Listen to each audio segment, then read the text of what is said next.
and this is Monica Conan. I'd like to call to order the Public Library of Cincinnati and Hamilton County for their regular meeting Tuesday, May 2020. Please do a roll call. Yeah, Miss Allen, Present. Miss Clemens, Present. Miss Conan, Present. Mr. Hendon, Present. Mrs. Lamacchia. Can you hear Here. me? Yep, we can hear you, Mr. Hendon. Mrs. Lamacchia, you said here. Mr. Olson, Present. Miss Redden. Present. So our first order of business is the oath of office for our newest board member, Greg Olson, who is the CEO of Urban Sites, and I'm sure we extend him a very warm welcome to the board. Greg, I'm going to administer your oath. So if you will repeat after me, Okay. we'll go from here. So I, Olson, do solemnly swear I, Gregory W. Olson, do solemnly swear that I will faithfully and impartially discharge my duties that I will faithfully and impartially discharge my duties as trustee in and for as trustee in and for the Public Library of Cincinnati and Hamilton County the Public Library of Cincinnati and Hamilton County to the best of my ability to the best of my ability and in accordance with the laws now in effect and in accordance with the laws now in effect and hereinafter to be enacted and hereinafter to be enacted during my continuance in said. during my continuance in said office. Great. Welcome aboard. Thanks, Monica. Yay. It's nice to meet you too. All right. So we'll go right into our action items. And I think we will start with the Facilities, Finance, and Audit Committee report. Mr. Hendon, would you like to report?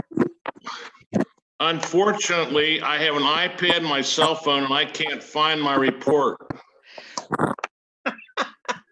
We can. I'm not the only one. I'm not the only one. All right. Miss- Want me to read it? Sure, that would be great.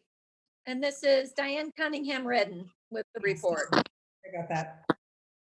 So the 2021 Budget, Facilities, Finance, and Audit items. The Facilities, Finance, and Audit Committee met virtually on May 13, 2020. Committee Chair Robert G. Hendon, Committee members Nadine L. Allen, and Diane Cunningham Redden, along with Board President Monica Conan, were in attendance. Staff members Paula from here, Molly DeFosse were also in attendance. It is the recommendation of the committee that the board take the following action. Approve the 2021 budget as follows. The Hamilton County Budget Commission has allowed the library to file modified tax budgets since fiscal year 2005, with the understanding that ongoing approval is subject to annual review. A request to submit a modified 2021 budget was submitted to the Budget Commission on March 19, 2020. The library is required to submit its annual budget to Hamilton County by May 31, 2020. The proposed 2020 operating budget balances current funding expectations, current operating costs, and capital project plans. The capital budget has been constructed on the basis of, that is, what's needed to fund priorities for capital building improvement projects. Operating budget. The proposed general fund operating budget of $66,120,680, approximately less than 1% greater than the original 2020 appropriations, but closer to 3% factoring the infrequent occurrence of 27 pays in 2020. Although there are many variables about the delivery of service over the next few years, we have built this increase in to allow for increases in salary rates and other categories of expenditure in support of the strategic plan of the organization. Plug it in. It's the right one.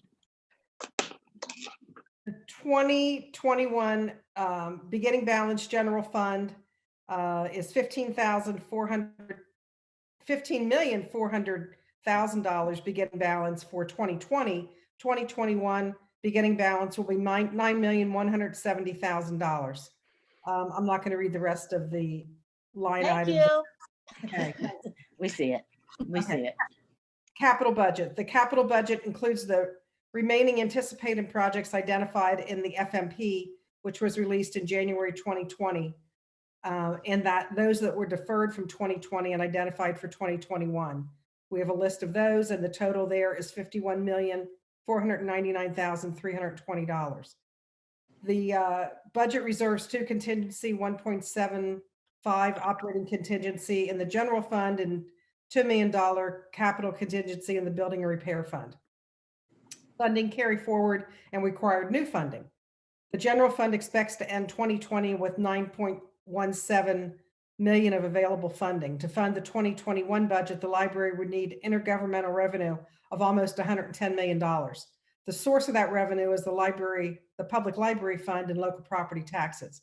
For budget purposes, property tax receipts for 2021 are estimated at $37,211,623, which is approximately the amount expected for 2020. The balance of the intergovernmental revenue of $70.8 million is being requested from the PLF. Deer Park branch lease. Approve continuing to negotiate a lease agreement for the library to relocate within the same shopping center into a larger space, which is approximately 25,000 square feet, with an anticipated lease approval at the June 9, 2020 meeting. Madisonville branch accessibility. Approve continuing to negotiate a lease agreement with the Ackerman Group for space on the first floor of a multi-use project with anticipation approval at the June 9, 2020 meeting. The Ackerman Group has worked to provide dedicated parking for the library. North Central Branch HVAC replacement. Approve the award of the contract to lowest responsible bidder, which is Trident Services, and approve the North Central Branch HVAC replacement project budget, which includes a 10% contingency plan. Total construction budget should be around $667,000.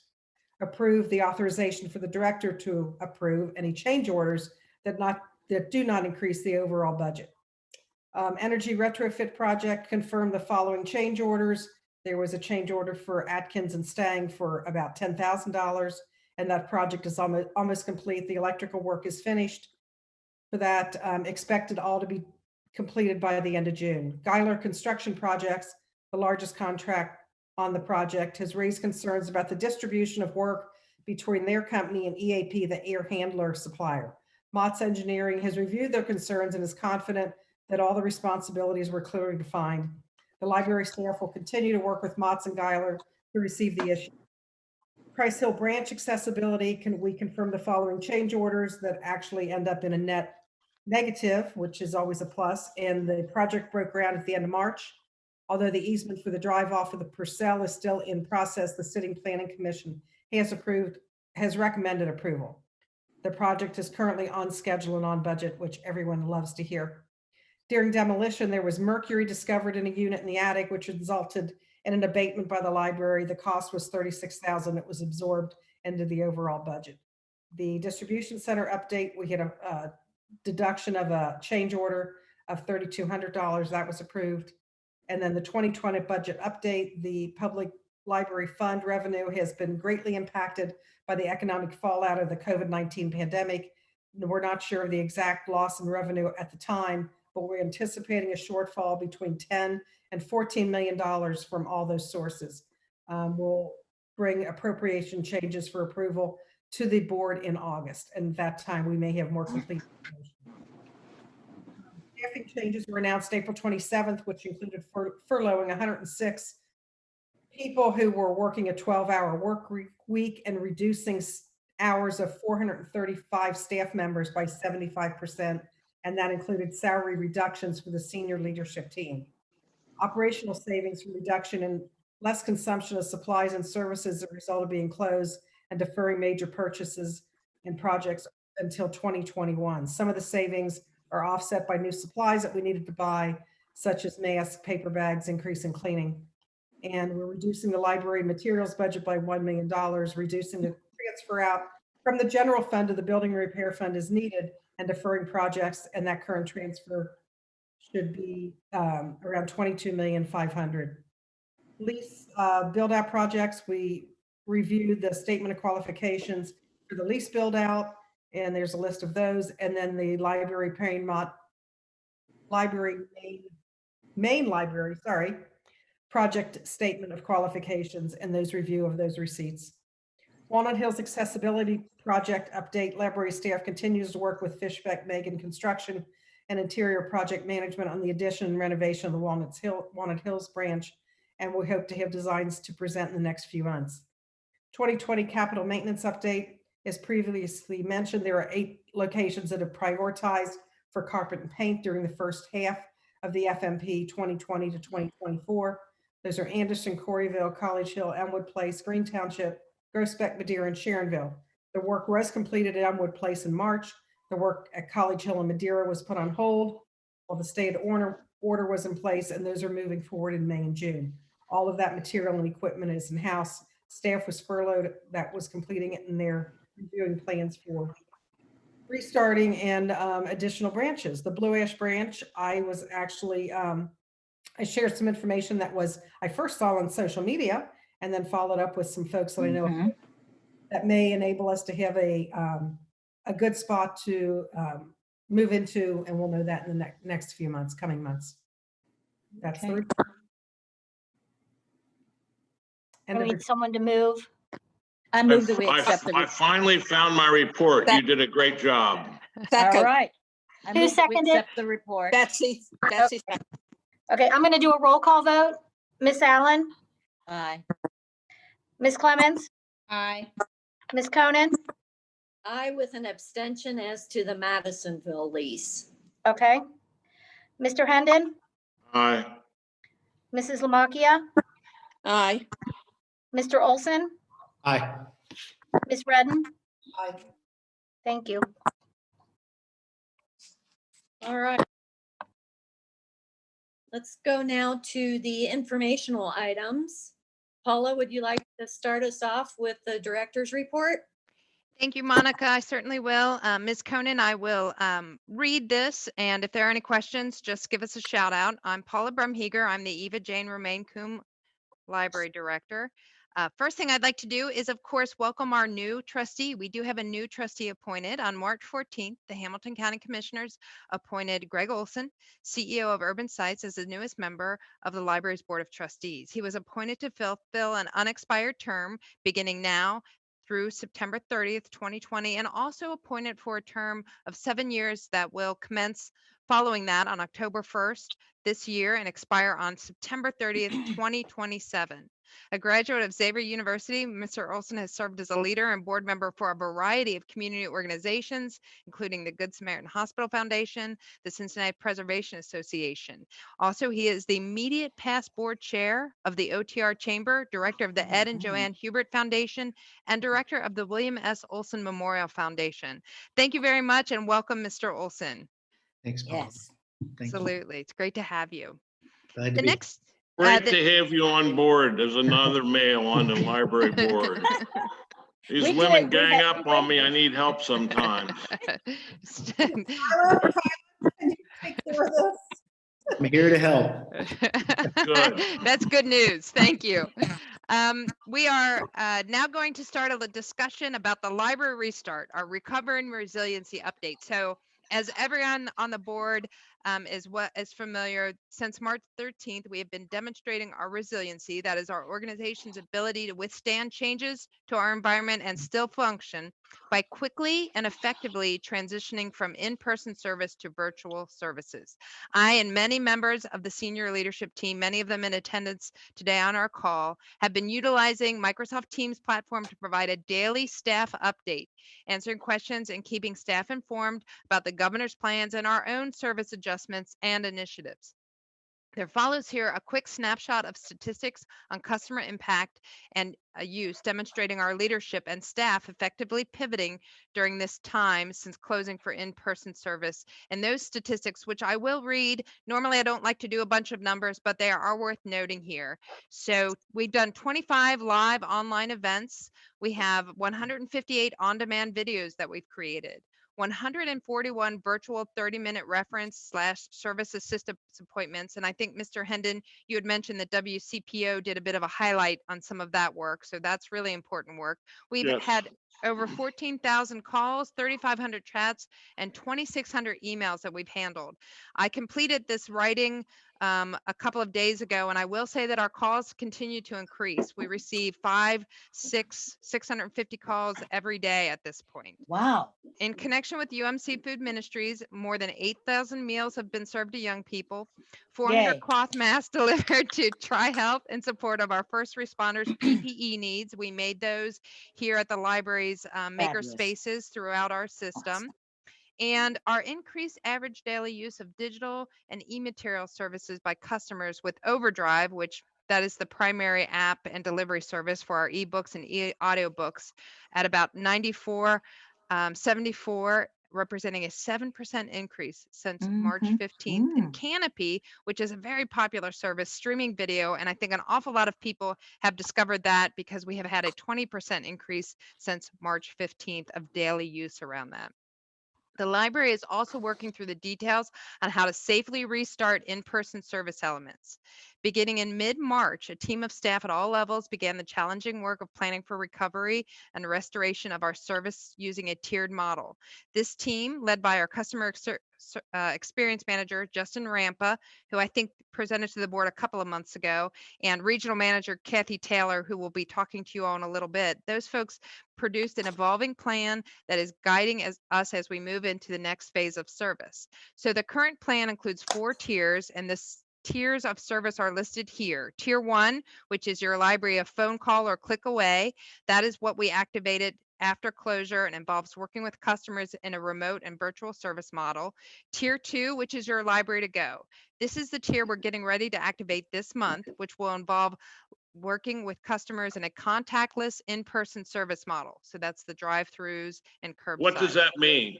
It's drive-through service. So we have 5 drive-throughs and also curbside service. So people calling, our entire inventory is online. You can see everything we have. We can get it for you. People placing holds. We're trying to get all of that restarted so we can offer effective service to our collection with that curbside model. Where people let us know in advance and we deliver it to them right there in the parking lot. What about the returns? Are you taking them now?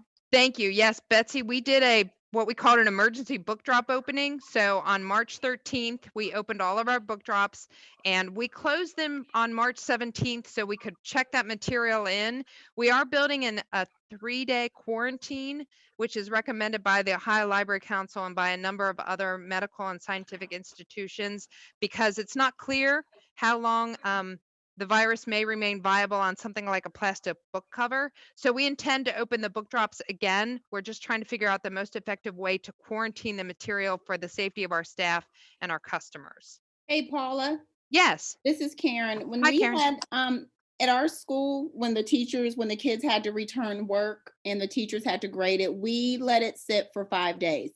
Yeah, and we have the 72 hours is kind of the bare minimum, but I hear what you're saying, and we actually are making sure we're building in that possibility to. Okay. I hear you, and there is a big study going on, Battelle in Columbus, which is a corporation that Yes. that Governor DeWine has talked about quite a bit. They've worked on the mass sanitizing.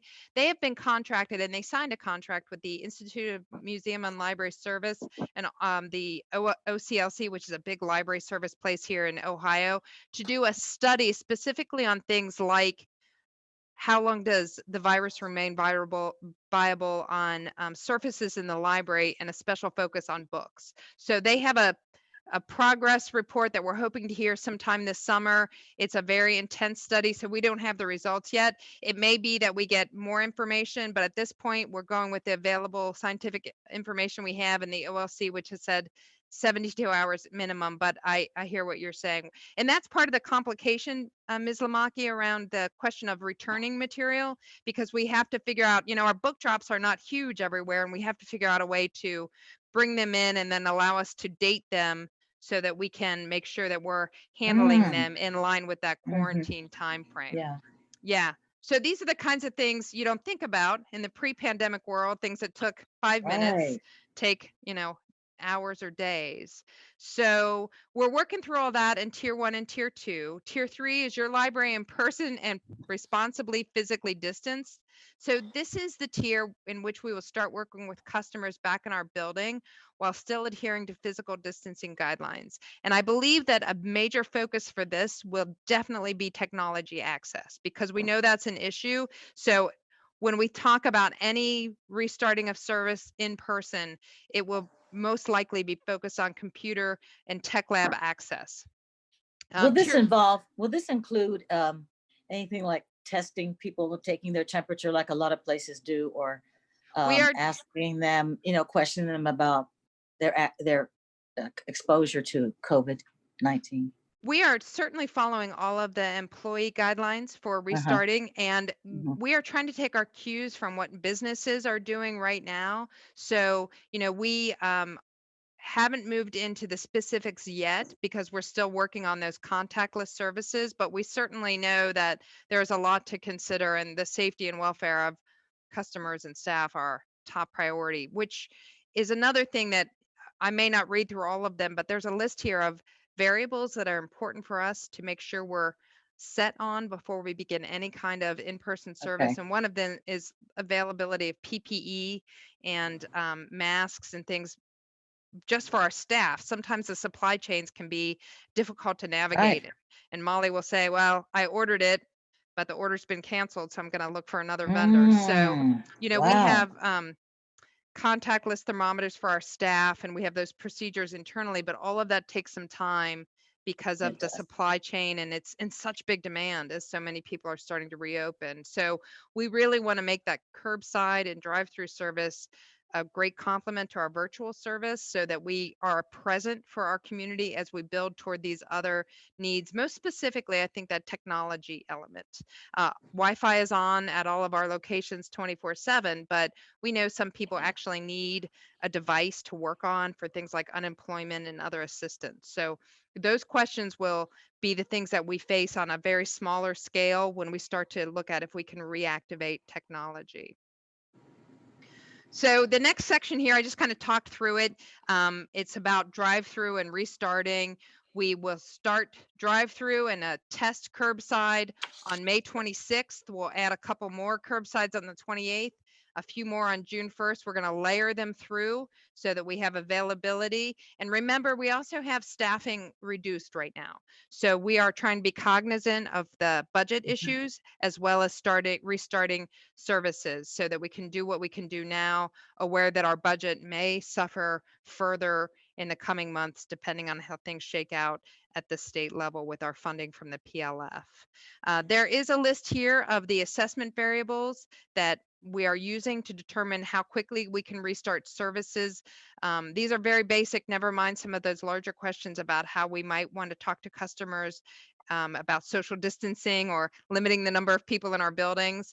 We just need to have, for example, enough PPE, make sure locations from which we offer service have actually got the space for physical distancing. We're working on that FMP, but as you all know, we have many locations that are pretty small.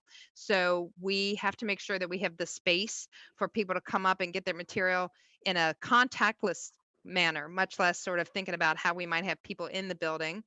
Also, facility conditions that are outlined as best practices by the governor's recent information on operating during the pandemic. We have to have time for daily disinfecting of work surfaces and areas and access to those needed supplies. We're trying to stagger our start and work times, appropriate staffing levels, our budget situation, protocols for staff to perform daily symptoms assessments. And also, I think it's worth noting that here we are trying very hard to schedule and work in specific cohorts. We've heard that's a good practice for limiting exposure from the places that have been operating during the pandemic, utility workers, daycares, firefighters. So we're just trying to layer as many protective measures on top of each other so that we feel comfortable when we do move forward. So it's the going slow to go fast. So we have a pretty aggressive time frame for adding more services here as we start things in May and June, but we will go along as things evolve. I have a suggestion. Sure. We had a building that had asbestos.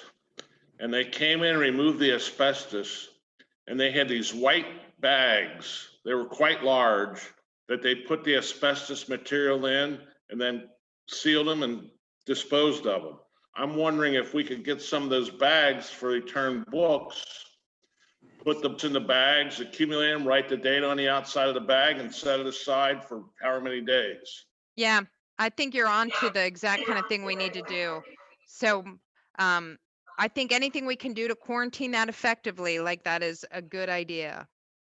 I can Absolutely. bring one down to you, a Okay. sample. Not asbestos, just the bag, right? Just the bag, yeah, they're empty. Fair enough. Sounds like a good idea, yeah. Yes. Thank Oh, you. do they have, I don't know how this works. Am I allowed to just to throw? Oh, yeah, I thought sure. there- Yes, Okay, how about a UV light, just to go over? So that's a great question. And Molly and I have talked about that. And that I think is one thing that we may get more information from the Patel study. We have heard that, but we have heard that it may take a large amount of time, like several hours on each side of the material to effectively Ooh. treat it, but we're Wow. not sure. So I do know that the Patel study, I believe, is covering all those kinds of treatments because, it would be ideal if it would treat it or there was some mechanism developed that we could just shine it on the book drop and leave the books in there Right. and that would work. But we've heard that you might have to flip the material and some other things. So we're not opposed to it. We're just trying to determine the effectiveness. And that's been on our list. We have heard that. It's a good suggestion. Okay. Great. Thank you all very much. I have changing gears a little bit but on somewhat related. I wanted to talk briefly here about the future of fines and fees. For several years, many public libraries, large and small, including several here in Ohio, have been eliminating fines for overdue materials. While other methods are in place to ensure the return of the materials, monetary penalties have been eliminated in many instances with the intention of increasing use and expanding access. Recently, several public libraries in Northern Kentucky announced they were eliminating fines and fees through an Amnesty for All initiative. During these challenging times, we believe it bears strong consideration for our library to follow suit, at least through 2020 and potentially beyond. Additionally, fines and fees make up a small portion of our overall revenue for us.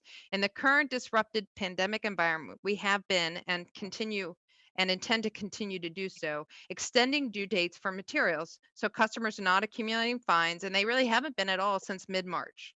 At the June board meeting, we will provide a review of the financial costs and revenues of fines and fees, as well as information about policies and procedures that will ensure our materials still returned and available for others to use, as is the model on which public library service is based.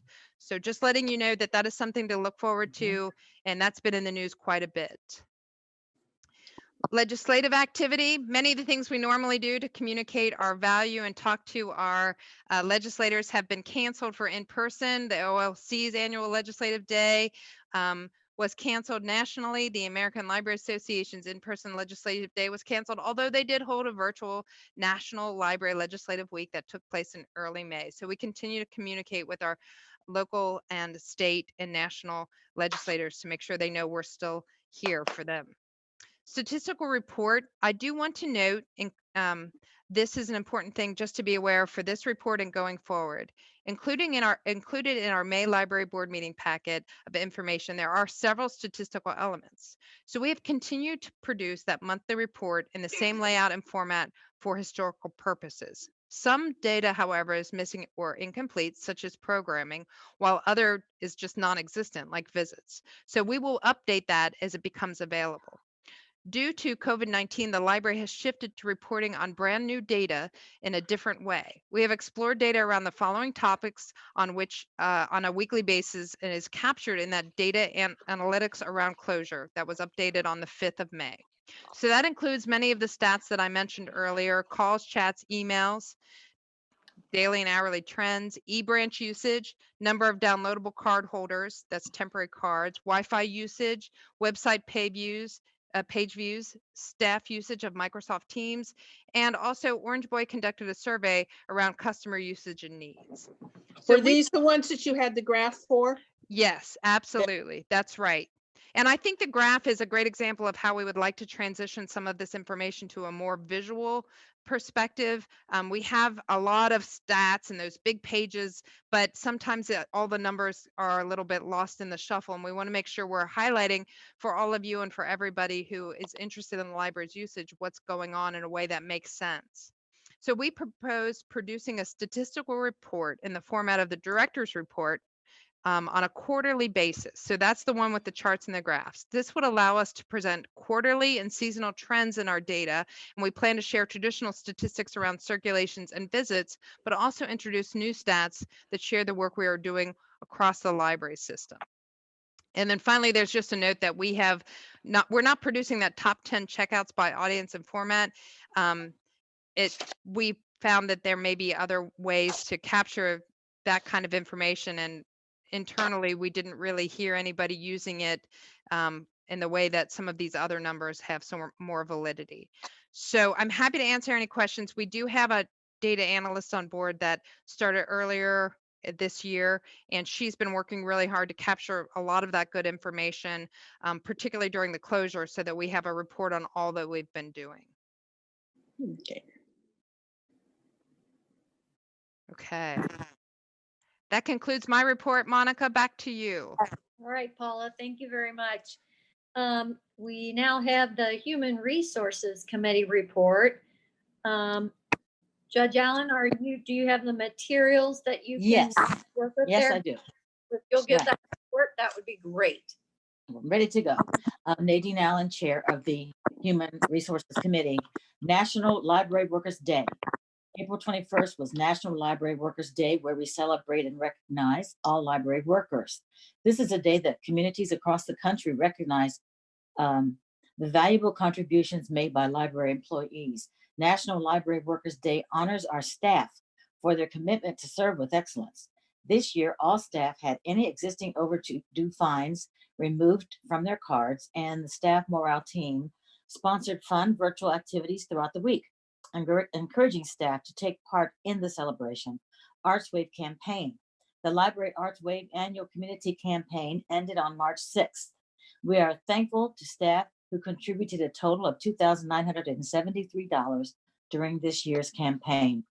OCRC charge dismissed, which is the Ohio Civil Rights Commission charge dismissed.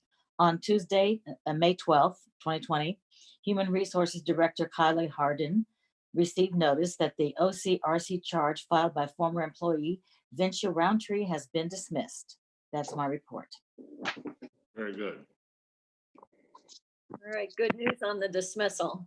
Right. I think we'll move on now to the Operations Committee report. Diane, can you lead us? Yes. Operations Committee, Diane Cunningham Redden, Chair. Regional Manager Kathy Taylor. Kathy Taylor completed her MLS at the University of Kentucky in 1994 and received a BA from Xavier University. She joined our library in 1990, serving as a shelver at the Montford Heights Library. Over the next 10 years, she served at the Green Township, Roselawn, and Westwood Annex branches in roles ranging from library service assistant to children's librarian. From 2000 to 2020, she served as the manager at Northside, Cheviot, and Green Township branches. In 2020, she was included in the Facility Master Plan listening sessions as one of 4 presenters. Her work with the library's Eva Jane Romaine Coombe director, Paula Bremheger, and sharing the library's vision and soliciting community feedback. She began her role as regional manager for Region 3 on May 3rd, 2020, and is currently co-chairing the Resiliency team, which is developing guidelines for providing library services to the community in this unprecedented time. Kathy? I kind of feel like you guys know everything about me now. So this is going to be a little bit repetitive. Good afternoon. My name is Kathy Taylor, and I began my role as the library's newest regional manager on May 3rd. Unfortunately, in this time period, was just been kind of crazy. The region I am responsible for includes Anderson, Clifton, Corryville, Green Hills, Hyde Park, Madeira, Mount Washington, Northside, Norwood, Oakley, Pleasant Ridge, and the Youth Services Department in the main library. What these branches have in common is their focus on early literacy and customers who read a lot, both ebooks and print-based books. So as you've heard, prior to my promotion, I was the senior branch manager at the Green Township branch for 8 years. And before that, I was the manager at the Cheviot branch for 7 years and the Northside branch for 5 years. In total, I have worked for the library for 30 years.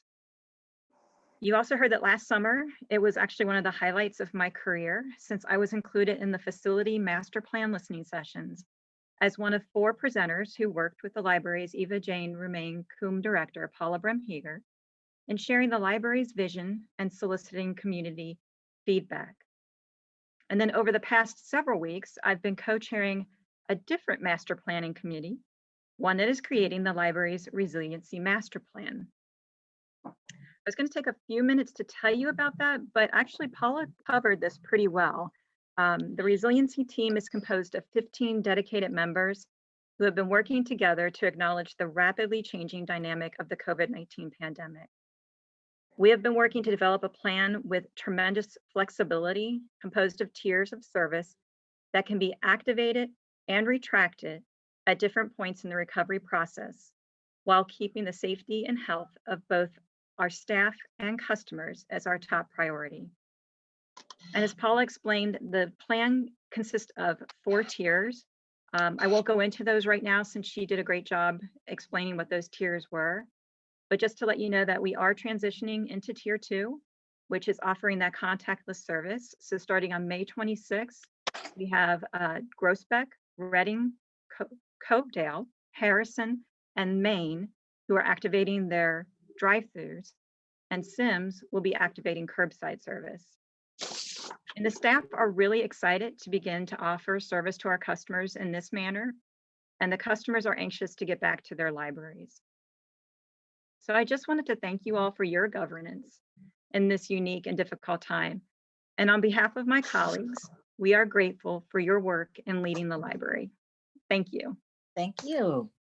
Yeah, We I think appreciate you too very much. absolutely work on both the facilities master plan and with the resiliency is really extraordinary.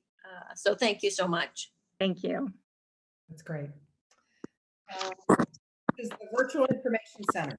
Library's Call, Chat, and Email Center, the Virtual Information Center, VIC for short, has provided daily service for library customers throughout the library's closure of in-person service caused by COVID-19.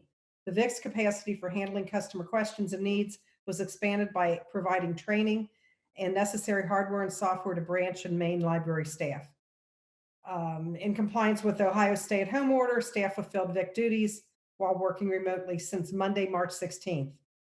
We are open from 9 a.m. to 9 p.m. Monday through Thursday, 9 to 6 Friday and Saturday, and 1 to 5 on Sunday. Same hours that the VIC provided before the pandemic have been maintained. To the best of our knowledge, among our peers, only the Los Angeles Public Library has been able to offer comparable, uninterrupted service for reference questions, technology support, advisories, operational information, and other customer needs. And my librarian appointments can be made one-to-one schedule appointments, and the library social worker can make referrals. Collections update. The first phase of the collections update was nearly completed before the library closed to the public on March 13th. The first round of materials was removed from the public library, the popular library stacks, and the team from information and references developed a workflow with the friends in the facilities and is prepared to complete it when we are able to return to work within the main library. The library is grateful to the consultant Angela Farmer for her guidance in establishing the review process. Thanking first responders in Reading. The Reading Chamber of Commerce teamed up with Partech Lighting of Reading to send a thank you to first responders and essential workers. The Reading branch sits directly across from Partech Lighting and provided an ideal place to shine a light projection during the week of April 24th from 8:30 a.m. or 8:30 p.m. to 11:30 p.m. every night. And the Reading, it was a scrolling message that said, the Reading Chamber of Commerce would like to thank our first responders and all essential employees during the time. End of the report. All right.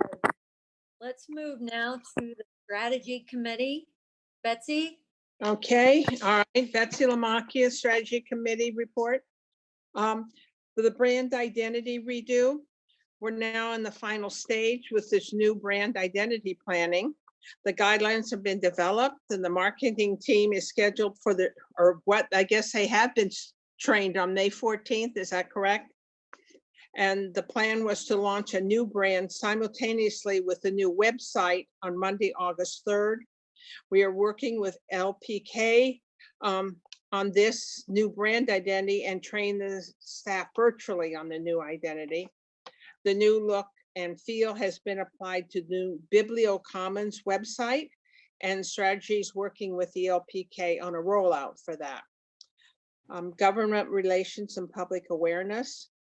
Since the library's closure due to the pandemic, Elaine Fay, the government relations coordinator, has been emailing elected officials weekly to share the statistics and information on how the library is serving the public while our doors are closed.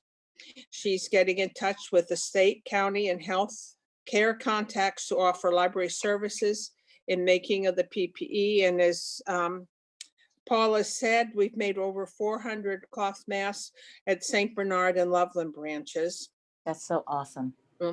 Encouraging the elected officials to record a story time. And so far, Cindy Adams, Sherrod Brown, Steve Shabbat, Jessica Miranda, and Rob Portman have already done so. Can I ask, does the library give them a story to read, or do they tell a story about themselves? Do we know how that works? We've Paula, been letting what them, time? we've been letting them pick out a storybook that they would Book? like to read. Oh, That okay. seems to be working well. And That was- Have you got any more lined up, Beth? For the elected officials, Yes. I can check on that for you, Mrs. Lamacchia. I'm not certain, but it is an Oh, open invitation. And I think as they start to batch out and some folks see them, that sort of encourages others to participate as well. I just wonder if there'd be more, coming down the chute on that one. That's all. Probably. probably so. All right. Elaine's also working with the marketing department to encourage the community members and everybody to complete their census. She's also monitoring state and local government announcements and their updates and giving them for the senior leaders to use. Stayed in regular communications with the American Library Association and the Ohio Library Council, and providing examples of how the library is serving their community. Supporting all the staff with the raising awareness of the library's contributions to the community. Next generation libraries and community engagement. Once the facility master plan was released in full in January, the library began plans to make the public aware of what was going on. And before the library closed, we had completed sessions for the Northeast and Southeast planning zones. The remaining 3 sessions will be rescheduled in a time that is safe to do so. In addition, the library received just over 100 customer calls and emails from the Blue Ash community. Is this the one that you went to, Diane, with the information sessions at Blue Ash on February 21st and 2nd? Or was that? And this was, my comment was subsequent to that, but yes. Okay. Partner outreach and engagement. The strategy group has been in regular contact with community agencies and organizations and sending weekly emails highlighting our new resources and services to over 200 community contacts. The staff still continues to attend community meetings, such as those of 3CDC, all in virtual format, of course. And the library has strived to meet specific requests from the community, providing school supplies and learning materials to the Cincinnati Public Schools for their learning packets that they distribute to students, providing 990 books to Cincinnati Rec Center for inclusion in the Rec to Go bags that they distribute to youth every couple of weeks, and translating our COVID-19 related resource guides into Spanish. Have we had any requests for other languages other than Spanish? Did you know of? We, Beth? the same individual had a whole laundry list of about a dozen languages that he was hoping to get the materials in. So we started with Spanish. Because that's probably the largest, yeah, okay. And leveraging our social media presence to raise awareness about a specific agency's services and resources. And finally, seeking solutions for providing internet connectivity to students and job seekers. That's probably the part that people miss the most with the library. The Lifelong Learning Department, on April 6th, Maggie Kilman, who most recently worked with the Shaker Heights Public Library, started with the PLCH as the new manager for Lifelong Learning Department, which was formerly called the Planning Department. This was refocused to position the library to better address evolving community needs, and is going to coordinate a variety of learning up early literacy, student success, workforce development, and others. The virtual programming and services since March 13th. The library's been building its capacity to provide programs and services in an online environment, and have reached out to the city and county organizations that are providing live programs, so we can coordinate our efforts to maximize resources for everybody. The list of these things, that some of them Paula read, and there's a whole list there. The summer learning this summer is called Discover Summer. And of course, we have to adjust the summer learning, so we continue to offer resources and opportunities, but providing flexibility in this uncertain times. Overall, the goal is to provide a mix of online and print resources and services to accommodate families with the different levels of access. Creating and distributing summer activity booklets, and some even for preschoolers, for parents. And they will also include a home STEM activities, and being able to track for the parents the number of minutes a day a young person spends reading and learning. I bet, I bet the kids love that one. Creating a website to resources this year. We're piloting an engagement called Beanstack, which works via a mobile app and online. And that's how parents can use to track their children's reading and learning and share recommendations. And lastly, beginning June 1st, families will be able to pick up activity booklets, as well as a free book from a branch drive-through or curbside pickup. And virtual programs are being added to the online calendar whenever they come up and are confirmed. That ends my report, Monica.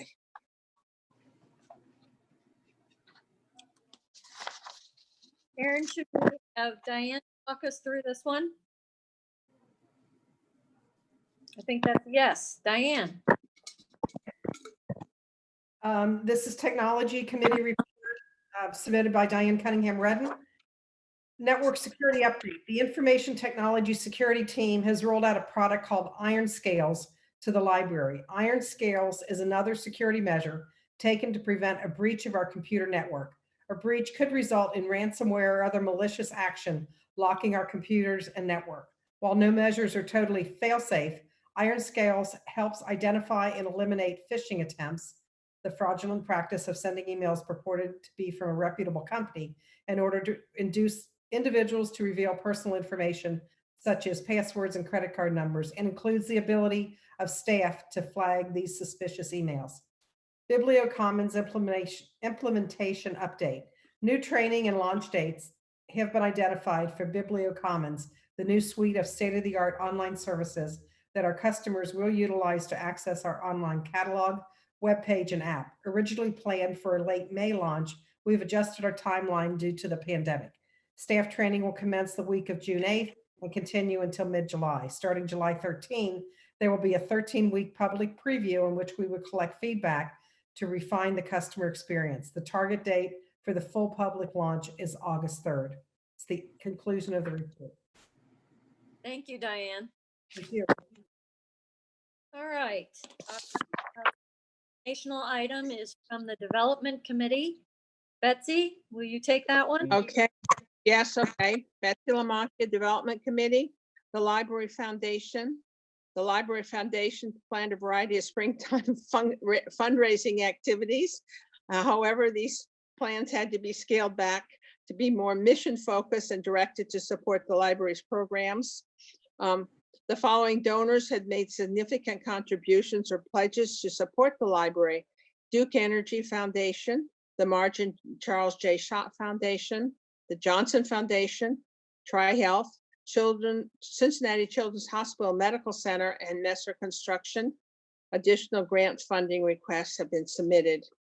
And in celebration of National Library Week, a virtual fundraising campaign was held, and the money raised was 66% higher than in 2019. Wow. The Friends of the Public Library had a sale February 6th to 9th, and they were higher than previous sales during that period. They had to close in mid-March and has not yet opened for business. The June sale has been canceled, and the Friends are working to introduce a curbside sales model later this month, if that can come about. And despite these challenges, the Friends Board approved funding for the library at only a slight decrease, 15% from last year. They're not going to be making quite as much money on the non-existent book sales. And this mission focused support is critical. So hopefully we'll get back on track and they can have their book sales again. That ends the report. Thank you. Thank you, Betsy. Monica, Ms. Conan, if I could do a quick point of privilege, I just wanted to once again reiterate something that Ms. Lamacchia just said, and that is that the Friends have not had the opportunity to do any of their standard revenue generating activities. And I wanted to thank them very publicly for their decision to give us such a high rate of support this year for the summer, during a summer when we really need it. I think that was a new challenge for them. And I attended that board meeting along with Stacy Dennison from the foundation, who acts as their liaison to the development office.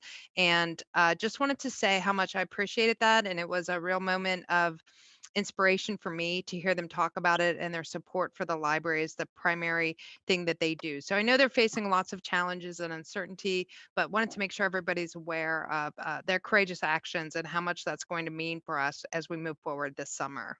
You probably can't imagine how the pile of books that they usually sell in June, they're going to need the convention center just to store them. So it sounds like it's hundreds and thousands of books, or books, yeah, that they sell in June. And right. They have also been quite generous around that. Mrs. Lamacchia, thanks for bringing that up.